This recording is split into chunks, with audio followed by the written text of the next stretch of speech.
Assalamualaikum warahmatullahi wabarakatuh.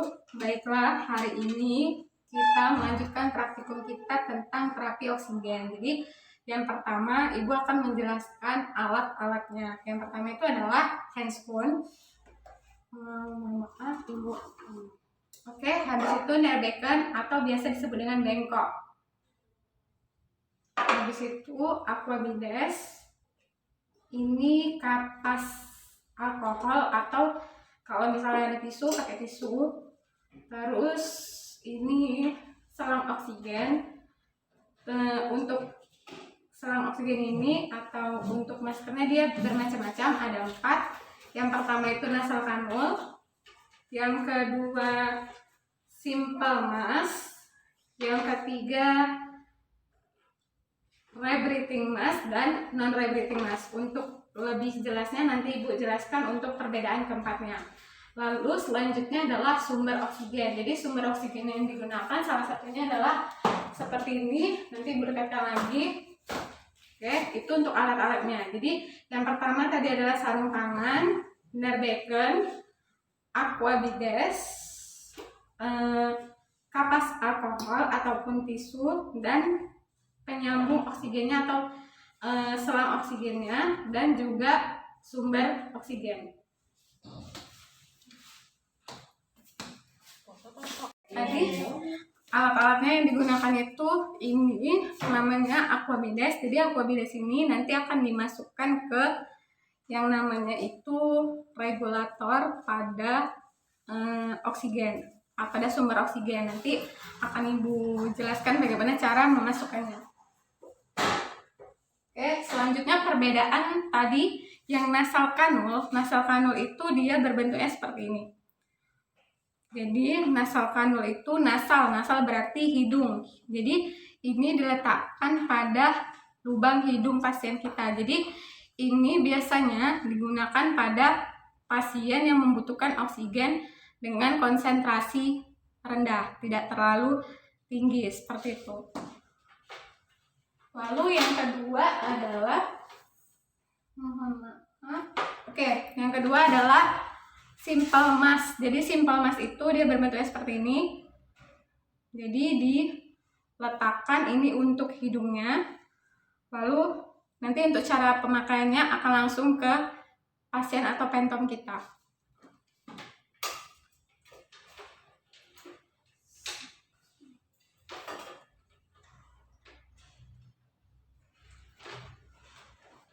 Oke, selanjutnya adalah rebreathing dan non rebreathing. Bagaimana membedakannya? Jadi ini hampir sama, tapi hampir sama dengan ini, tapi ada perbedaannya. Kalau yang ini tidak ada kantong, yang ini ada kantong, yang ini tidak ada, dan ini ada katup. Perbedaan kedua ini pada katup, sedangkan perbedaan yang dua ini pada kantong atau reservoir.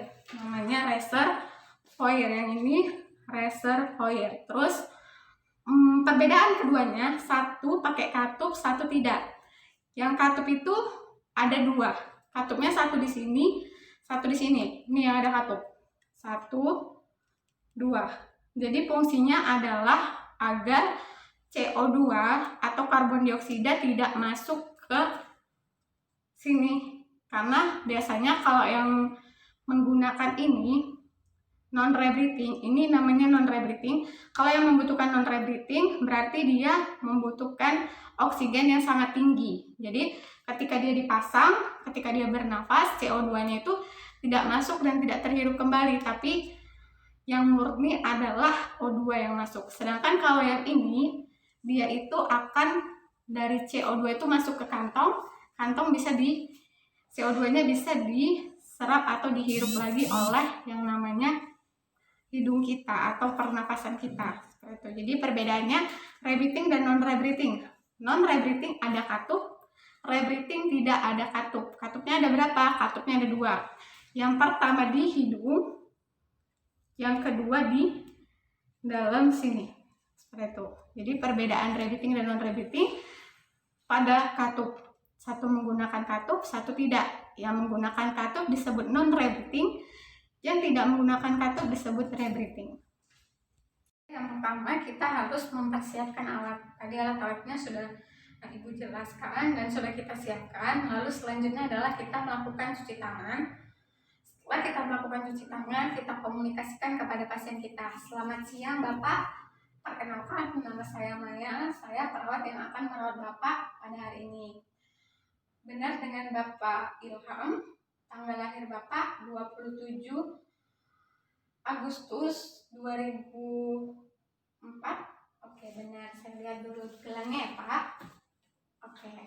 Setelah kita memastikan pasien benar, lalu kita jelaskan prosedurnya. Bapak, hari ini Bapak akan diberikan terapi oksigen karena kan Bapak merasa sesak. Jadi kita akan memberi oksigen untuk Bapak. Gunanya adalah agar pernafasan Bapak menjadi lebih lega. Apakah Bapak bersedia? Oke, baik, kita lakukan ya Pak. Oke, setelah itu kita sambung.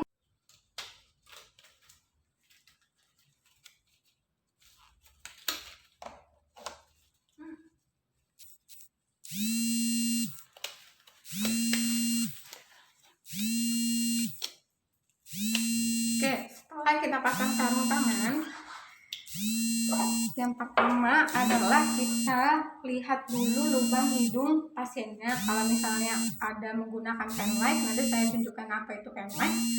Kita gunakan penlight untuk melihat hidung pasien apakah ada sumbatan atau tidak, seperti mungkin ada sebuah polip atau ada kotoran atau ada darah, dapat kita lihat. Lalu kita dapat membersihkannya dengan menggunakan tisu atau kapas alkohol yang ada tadi. Jadi kita bersihkan, mohon maaf Bapak, kita bersihkan dahulu ya, seperti itu. Lalu setelah itu kita sambungkan antara selang oksigen tadi dengan selang oksigen ininya dengan sumber oksigen. Oke, dan biasanya ini selangnya ini dengan penyambungnya ini mudah lepas. Ada beberapa yang mudah lepas. Jadi bagaimana siasatnya? Dapat menggunakan plester atau hipafix agar tidak lepas. Jadi kita anggap sudah tersambung. Lalu kita pakai aquabides di sini, di regulatornya. Jadi gunanya adalah untuk melembabkan hidung pasien. Jadi kita masukkan ke sini. Jadi cara memasangnya itu dipatahkan, lalu kita bukakan yang tadi, lalu kita isi aquabides itu sampai dengan batas. Sampai batas. Jadi kalau bisa segini, jangan lebih. Kenapa? Karena akan memberikan resiko aspirasi kepada pasiennya. Maka airnya itu akan naik ke saluran pernafasan. Jadi kita isi lower level. Dan perlu diingat, kalau kita mau mengisi, jangan membuka seperti ini lalu diisi. Jadi isinya itu jangan keluar dari sini untuk menghindari apa? Bakteri yang ada di lingkungan luar. Karena ini fungsinya adalah untuk humidifier, untuk melembabkan oksigen yang diberikan. Oke, ini lepaskan karena memang ini sama ini terlalu besar. Dan biasanya siasatnya adalah dengan menggunakan yang plester tadi. Oke, kita anggap sudah terpasang ya.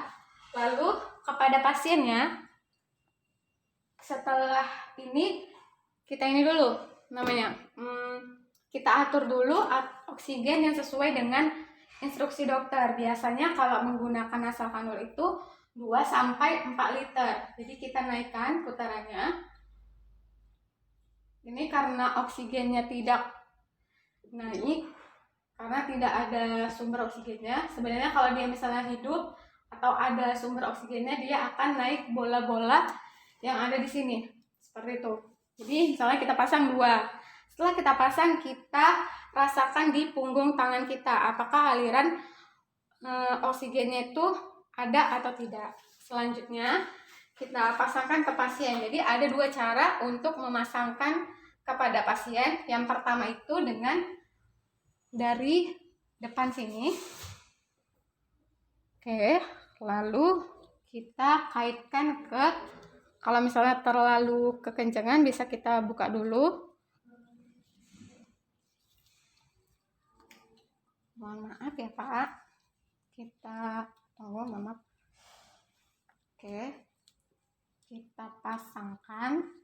Karena kebetulan kita pakai pantong, jadi agak susah untuk nyantolin ke telinga. Lalu selanjutnya kita tinggal ketatkan sesuai dengan nyamannya pasien kita. Ini cara pertama. Cara kedua dapat dari belakang. Mohon maaf Pak. Oke, dari belakang caranya adalah seperti ini. Oke, mohon maaf Pak. Oke, tinggal dikaitkan saja, lalu ininya kita ketatkan seperti itu. Kalau misalnya dia dari belakang seperti ini, biasanya ditempel plester seperti itu.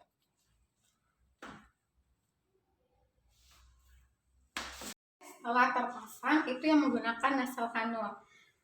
Oke, kita coba buka dulu. Misalnya menggunakan yang namanya Simple Mask. Sebenarnya sama aja, kita pasang tadi, tapi pengaturan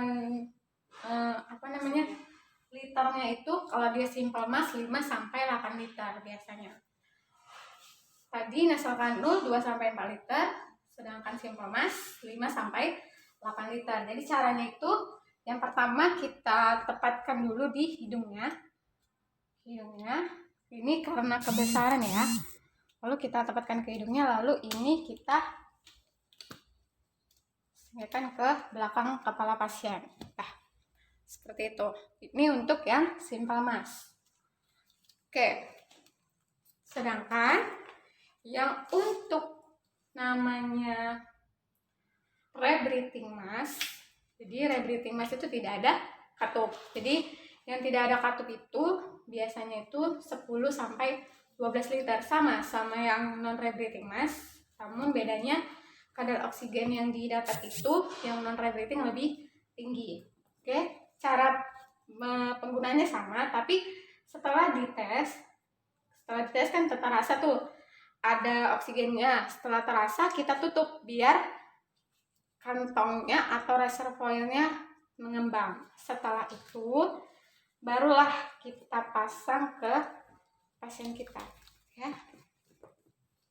Oke, kita pasang ke pasien kita sama seperti yang tadi, dari hidung dulu. Oke, kita pasangkan ke hidung, lalu kita tarik ke belakang. Lalu jika kurang ketat atau kurang nyaman bisa kita tarik seperti ini. Oke, seperti inilah yang dilakukan untuk pemasangan oksigen. Setelah kita memasang ke pasien kita, kan sudah selesai, lalu kita respon bagaimana, kita kaji bagaimana respon pasien kita. Kita lihat apakah pernapasannya makin cepat atau makin lambat, atau terlihat malah makin sesak, atau malah bibirnya kebiruan seperti itu, atau tangan-tangannya itu menjadi sianosis atau tidak. Itu kan merupakan salah satu tanda dari efektifnya oksigen pada pasien, termasuk saturasi. Untuk saturasi nanti akan Ibu bahas. Jadi kita lihat respon pasien dan kita tanyakan, bagaimana Bapak? Apakah Bapak sudah merasa lebih enak dengan menggunakan oksigen? Oke, jika dia sudah menjawab, lalu kita bilang, oke Bapak, terus menggunakan oksigennya, bernapas seperti biasa. Jika nanti ada keluhan, Bapak bisa panggil saya di nurse station. Sampai di sini, saya permisi dulu ya Pak. Selamat pagi, maaf, selamat siang. Assalamualaikum warahmatullahi wabarakatuh Pak. Oke, selanjutnya kita membereskan alat-alat kita, termasuk tadi melepaskan sarung tangan kita dan membuang segala yang kita gunakan. Misalnya yang ini, sarung tangan ini kan berarti infeksius. Infeksius berarti ke sarung tangan yang kuning. Oke, sampai di sini untuk praktikum terapi oksigen kita. Jika ada bertanya nanti bisa di WA grup kita. Assalamualaikum warahmatullahi wabarakatuh.